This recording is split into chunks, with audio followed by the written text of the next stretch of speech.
আসসালামু আলাইকুম এভরিওয়ান, কেমন আছেন সবাই? আশা করি সবাই ভালো আছেন। আমিও আল্লাহর রহমতে ভালো আছি। তো কিছুদিন আগে আমি এই আইসক্রিমের ছবি শেয়ার করেছিলাম। তো কিছু আপুরা আমাকে বলেছিল রেসিপিটা দিতে। তো আজকে যতটুকু ভিডিও করেছি অতটুকু শেয়ার করছি।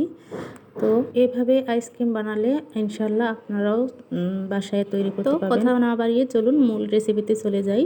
আমি প্রথমে একটা কড়াইয়ে 2 কাপ দুধ, 1 cup cocoa powder, half cup চিনি, হাফ কাপ চকলেট, 3 টেবিল চামচ কর্নফ্লাওয়ার সব মিশ্রণ আমি চুলা অন করার আগে একসঙ্গে ভালোভাবে ফেটে নিয়েছি। তারপর চুলা অন করে আমি এটা অনবরত নাড়তে থাকবো যতক্ষণ না ঘন হয়ে আসতেছে। এটা আমার ঘন হয়ে আসছে, এখন আমি নামিয়ে নেব। তারপর আমি এই পাশে একটা বাটিতে 1.5 কাপ পরিমাণে ক্রিম নিয়েছি। ক্রিমটা ঠান্ডা হতে লাগবে অবশ্যই। আমি ক্রিমটা এখন বিট করে নেব যতক্ষণ না এই ক্রিমটা আমার ফ্লাফি হয়ে আসতেছে। একটু আমি ক্রিমটা 2 থেকে 3 মিনিট আমি বিট করে নেব।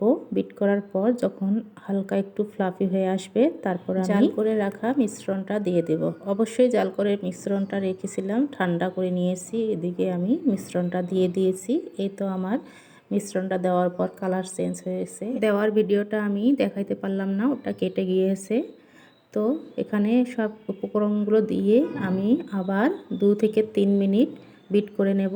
এইভাবে বিট করে নিয়ে তারপর একটা এরকম মিশ্রণ হবে তখন আমরা এটা না হয়ে গেছে বুঝবো।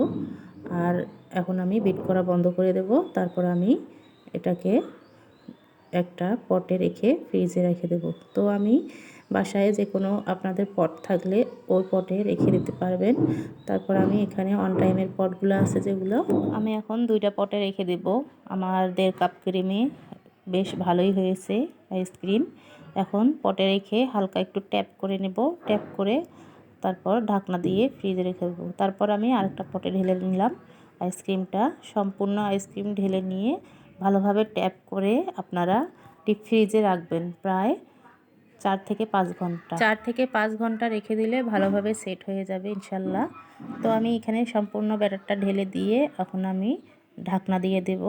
ভালোভাবে ঢাকনাটা দিয়ে দিবেন যেন এটাতে বাতাস না ঢুকে। তারপর আমি রেখে দিয়েছিলাম 4 থেকে 5 ঘন্টা পর আমি বের করে নিলাম। এ তো আমার আইসক্রিম হয়ে গেছে।